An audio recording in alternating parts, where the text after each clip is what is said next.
चलो देखो, ये 6 तरह के टोटल डिस्टेंस निकाल लिए गए। कहां कहां से? ए से बी, ए से सी, ए से डी, बी से सी, बी से डी और सी से डी। 6 तरह के यहां पर डिस्टेंस निकाल लिए गए।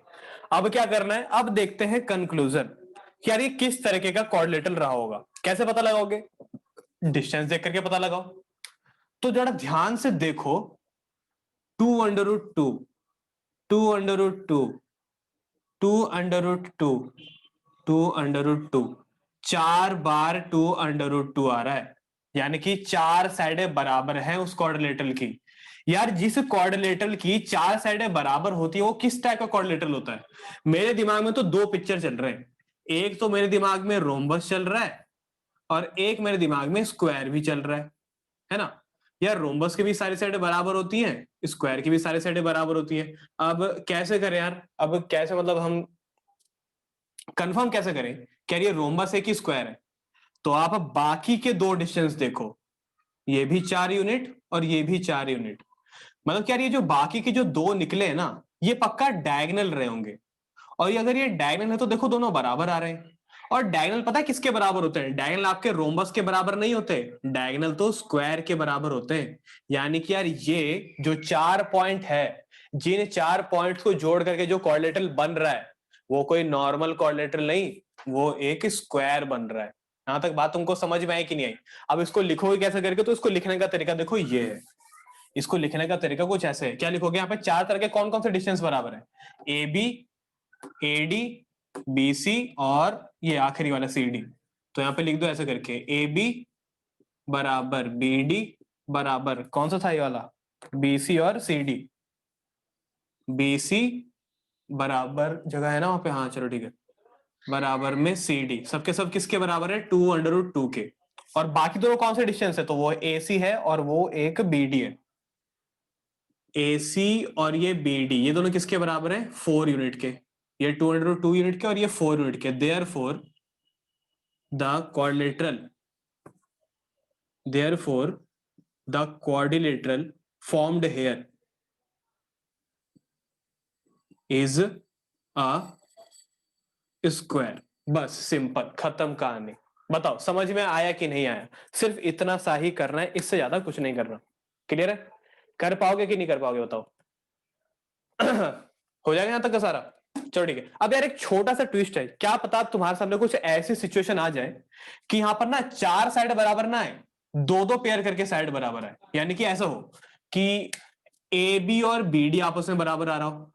ओ सॉरी, ए बी और बी डी कह दिया मैंने। क्या पता आपका ए बी और सी डी बराबर आ रहा हो, और ए डी और बी सी बराबर आ रहा हो, और ए सी और बी डी आपस में बराबर आ रहा हो। समझ में आया कि नहीं आया? तो यार इस केस में उस कोऑर्डिनेटर को आप क्या नाम दोगे? तो यार इस केस में ना उस कोऑर्डिनेटर को भी नाम देने के दो और तरीके हो जाएंगे तुम्हारे पास। या तो वो पैरेललोग्राम रहा होगा या तो वो रेक्टेंगल रहा होगा। आराम से देखना, सारे के सारे डिस्टेंस को जितने भी तुमने निकाले होंगे सही से उनको एनालाइज करना और पता लगाना कि यार क्या वो पैरेललोग्राम की कैटेगरी में फॉल करता है या वो किसी रेक्टेंगल की कैटेगरी में फॉल करता है। ठीक है, सही से देखना, नहीं समझ में आए तो बता देना।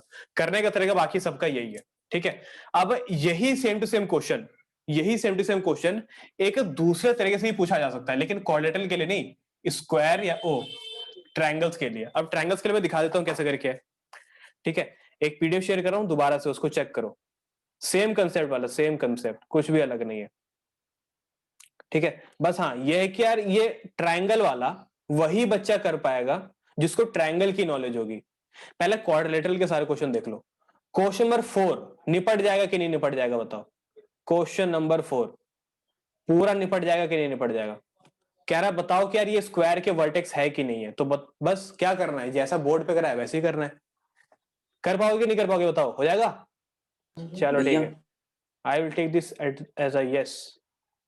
हाँ बता। भैया हाँ भैया जैसे अगर क्वेश्चन में आता है कि हमें सिर्फ चार साइड दे रखे हैं और उसने बोला है कि कोई भी दो फिगर बता दो जो इससे रिलेट हो सके, और चारों अच्छा, अगर इक्वल आ रहे तो हम फिर डायगोनल निकालने की जरूरत है? डायगोनल अगर मतलब कि दो फिगर बता दो जो इससे रिलेटेड हो रहे हैं तो बस वहां पे पैरेललोग्राम मतलब जो भी हाँ बता दियो, फिर डायगोनल निकालने की जरूरत नहीं है उसमें। अगर ऐसा कोई क्वेश्चन अगर आता है तो, वरना तो नहीं। ठीक है, वैसे मैंने पहली बार सुना है ऐसा क्वेश्चन। क्वेश्चन नंबर देखो, क्वेश्चन नंबर 5 भी हो जाएगा बड़े आराम से। क्वेश्चन नंबर 6 भी कर लोगे बड़े आराम से। क्वेश्चन नंबर 7 भी हो जाएगा। क्वेश्चन नंबर 7 में देखो बहुत ही मासूम सा सवाल पूछा गया है। कह रहा है बताइए भाई साहब, क्या ये जो हमने पॉइंट लिए हैं ए बी सी और डी टेकन इन ऑर्डर, क्या ये रोम्बस की साइड है? अगर नहीं है तो बताइए किसकी साइड है ये। यहाँ तो क्लियर है, बताओ क्वेश्चन नंबर 7 हो पाएगा कि नहीं हो पाएगा? मेरे ख्याल से आसान क्वेश्चन है यार।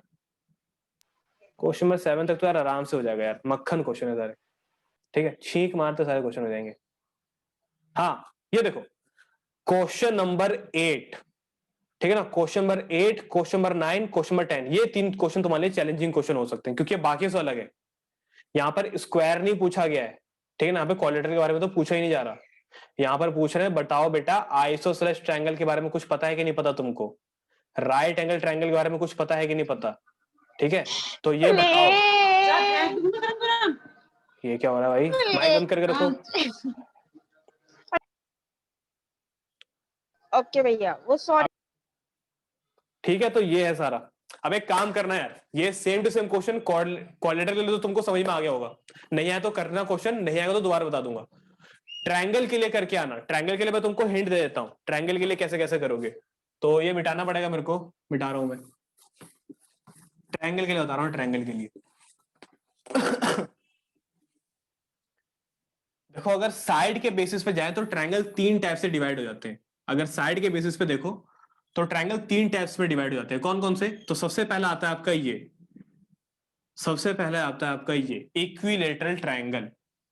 इक्विलेटरल ट्रायंगल, साइड के बेसिस पे ट्रायंगल 3 टाइप से डिवाइड हो जाते हैं। कौन कौन से? सबसे पहला इक्विलेटरल ट्रायंगल, यानी कि एक ऐसा ट्रायंगल जिसकी सारी साइडें बराबर होती है, ए बी बराबर बी सी बराबर सी ए। यहां तक क्लियर है? अगर किसी 3 पॉइंट के बीच का अगर आप डिस्टेंस निकालते हो और अगर तीनों डिस्टेंस बराबर आ जाते हैं तो वो पक्का इक्विलेटरल ट्रायंगल ही फॉर्म कर रहे होंगे। लेकिन अगर वो इक्विलेटरल ट्रायंगल फॉर्म नहीं कर रहे होंगे तो क्या पता वो दूसरे टाइप का ट्रायंगल बन रहा हो, कुछ कुछ ऐसा। ठीक है ना, ये रहा आपका ए बी और ये सी, इसे हम क्या कहते हैं? इसे हम कहते हैं आइसोसेलेस ट्रायंगल। इक्विलेटरल ट्रायंगल की तीनों साइडें बराबर होती हैं, जबकि आइसोसेलेस ट्रायंगल की कोई सी भी 2 साइडें बराबर होती हैं, कोई सी भी 2 साइडें। यानी कि अगर आप 3 पॉइंट के बीच का डिस्टेंस निकाल रहे हो और कोई से भी 2 डिस्टेंस बराबर आ जाते हैं तो समझ लो क्या, ये इशारा है एक आइसोसेलेस ट्रायंगल का। एक लास्ट भी है, उसे हम कहते हैं राइट एंगल ट्रायंगल। अब देखो राइट एंगल ट्रायंगल कैसे पहचानोगे, ये रहा है एक राइट एंगल ट्रायंगल। जैसे इक्विलेटरल ट्रायंगल की पहचान क्या होती है? तीनों साइड का बराबर हो जाना। आइसोसेलेस ट्रायंगल की पहचान होती है 2 साइड का बराबर आ जाना। राइट एंगल ट्रायंगल की क्या पहचान होगी? तो राइट एंगल ट्रायंगल की एक बहुत ही सिंपल सी पहचान है, पता है क्या? तो ये देखो ए बी और सी, आपने क्या करा, ए सी बी सी और ए बी तीनों ही डिस्टेंस आपने निकाल लिए। हो सकता है तीनों अलग भी हैं, लेकिन अगर वो तीनों के तीनों डिस्टेंस अगर इस इक्वेशन को फॉलो कर रहे हो, कौन सी इक्वेशन को? ए सी का स्क्वायर बराबर में ए बी का स्क्वायर प्लस बी सी का स्क्वायर, यानी कि उन तीनों डिस्टेंस में से सबसे बड़े वाले डिस्टेंस का स्क्वायर बाकी दोनों छोटे छोटे डिस्टेंस के स्क्वायर के बराबर आ रहा होगा, तो वो पक्का पता है किस तरह का ट्रायंगल रहा होगा? वो पक्का आपका एक राइट एंगल ट्रायंगल रहा होगा। और यहां पर जो मैंने इक्वेशन लिखी है ना, कोई हवा में नहीं लिखी है। इस इक्वेशन को पता है क्या नाम दिया जाता है? इस इक्वेशन को नाम देते हैं हम पाइथागोरस थ्योरम। ठीक है कि नहीं है? पाइथागोरस थ्योरम, यानी कि जिसकी तीनों साइडें बराबर होगी इक्विलेटरल ट्रायंगल, जिसकी सिर्फ 2 साइडें बराबर होंगी आइसोसेलेस ट्रायंगल, और जिस ट्रायंगल की साइडें पाइथागोरस थ्योरम को फॉलो कर रही होंगी तो पक्का वो एक राइट एंगल ट्रायंगल। और अगर वो तीनों को ही फॉलो नहीं कर रहा तो वो कोई ऐरा गैरा नत्थु खैरा ट्रायंगल रहा होगा। हाँ एक और है, एक और मैं स्पेशल केस बता देता हूं। एक स्पेशल केस देखो ये भी होता है, तुमने इसका नाम जरूर सुना होगा, इसका नाम है राइट आइसोसेलेस ट्रायंगल। ध्यान से सुनना, मैंने क्या वो नाम लिया है? मैंने नाम लिया है राइट आइसोसेलेस ट्रायंगल। किसे कहते हैं राइट आइसोसेलेस ट्रायंगल? जिसकी 2 साइडें बराबर भी होती है और वो 90 डिग्री का एंगल भी बनाता है, यानी कि आइसोसेलेस ट्रायंगल और राइट एंगल ट्रायंगल का मिक्सचर। आइसोसेलेस ट्रायंगल यानी कि 2 साइडों का बराबर आना, राइट एंगल ट्रायंगल यानी कि एक एंगल का 90 डिग्री होना। और अगर ये दोनों प्रॉपर्टी अगर किसी एक ट्रायंगल में दिखाई देती हो तो उस ट्रायंगल को हम नाम देते हैं राइट आइसोसेलेस ट्रायंगल। तो याद रखना यार, अगर जिसकी 2 साइडें बराबर आने के साथ साथ वो पाइथागोरस थ्योरम को भी फॉलो कर रहा है तो पक्का आपका एक राइट आइसोसेलेस ट्रायंगल भी होगा। ऐसा क्वेश्चन वैसे आया तो नहीं है, लेकिन ये वाला क्वेश्चन मैंने तुम्हारे बुक में डाला हुआ है, इसको पक्का ट्राई करना। ठीक है, हाँ जी बताओ। भैया जैसे आप कह रहे हैं कि तीनों का डिस्टेंस बराबर है तो वो स्केलेन ट्रायंगल नहीं होगा? स्केलेन ट्रायंगल मतलब, अरे मैंने बोला तो, अगर देख मैंने दोबारा बोलता हूँ, दोबारा सुनियो ध्यान से। मैंने बोला अगर तीनों डिस्टेंस अगर बराबर आते हैं तो इक्विलेटरल, अगर कोई से भी अगर दो डिस्टेंस बराबर आते हैं तो आइसोसेलेस। अगर तीनों डिस्टेंस तूने निकाल लिया है और वो पाइथागोरस थ्योरम को फॉलो कर रहा है तो राइट एंगल। अगर तूने तीनों डिस्टेंस निकाल लिया है, उसके दो साइडें बराबर भी आ रही है और वो पाइथागोरस थ्योरम को फॉलो भी कर रहा है, तो भाई वो एक राइट आइसोसेलेस ट्रायंगल रहा होगा।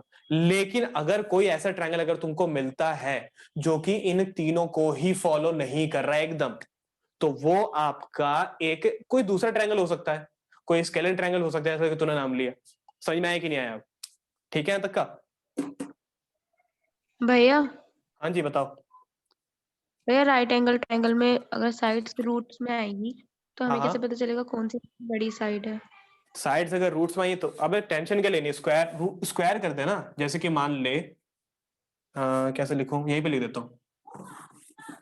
जैसे कि मान ले कि तूने एक ट्रायंगल है, उसकी सारी साइड तूने ऐसे निकाली, जैसे कि एक आ रहा है तेरा √5, एक आ रहा है तेरा √2 और एक आ रहा है तेरा √3। ये सारा साइड है, ये सारी साइडें दे रखी हैं। अब हम कैसे पता लगाएं कि राइट एंगल ट्रायंगल है कि नहीं? तो एक काम कर, सबसे बड़ी साइड पकड़ ले। सबसे बड़ी साइड कौन सी? तो सबसे बड़ी साइड कौन सी है? √5। तो सबसे बड़ी साइड का स्क्वायर चेक कर, बाकी दोनों साइड्स के स्क्वायर के सम के बराबर आ रहा है कि नहीं आ रहा है। तो स्क्वायर से रूट खत्म कर दूंगा तो आ जाएगा 5, स्क्वायर से रूट खत्म कर दूंगा तो आएगा 2, स्क्वायर से रूट खत्म कर दूंगा तो आएगा 3। तो 5 बराबर में 2 + 3 यानी कि 5, 5 बराबर 5 यानी कि एलएचएस बराबर आरएचएस, एलएचएस बराबर आरएचएस यानी कि ये पाइथागोरस थ्योरम को सेटिस्फाई कर रहा है। और अगर ये पाइथागोरस थ्योरम को सेटिस्फाई कर रहा है तो पक्का ये एक राइट एंगल ट्रायंगल रहा होगा। आया समझ में कि नहीं आया बता? ठीक है, क्लियर हुआ? हाँ भैया। चलो ठीक है, अब एक काम करना है, जितने भी क्वेश्चन यहाँ पर आप कराए गए इन सारे क्वेश्चन को निपटाओ और सेक्शन ए पूरा निपटा दो पूरी तरह से। जो भी तुम्हारा इक्वी डिस्टेंस वाला क्वेश्चन है, डिस्टेंस निकालने वाला क्वेश्चन है, रिलेशन निकालने वाला क्वेश्चन है, आइडेंटिफाई द क्वाड्रिलेटरल वाला क्वेश्चन है, आइडेंटिफाई द ट्रायंगल वाला क्वेश्चन है, सभी के सभी क्वेश्चन निपटा दो। अगली क्लास में क्या करेंगे? अगली क्लास में हम पढ़ेंगे सेक्शन फॉर्मूला। सेक्शन फॉर्मूला देखो एक बहुत ही इंपॉर्टेंट टॉपिक है, यहाँ तक क्लियर? तो इसको मिस मत करना। शुरुआत से देखेंगे कि यार सेक्शन फॉर्मूला क्या होता है, इंटरनल सेक्शन किसे कहते हैं, एक्सटर्नल सेक्शन किसे कहते हैं, क्या क्या है ऐसा टॉपिक जो आपके सेक्शन फॉर्मूले में आपके सिलेबस में है और आपके सिलेबस में नहीं है। सारी चीजें डिस्कस करेंगे अगली क्लास में। लेकिन हाँ, तब तक के लिए डिस्टेंस वाला पूरा क्लियर कर लेना, उसमें कोई डाउट मत रखना। ठीक है जी, ऑल द बेस्ट।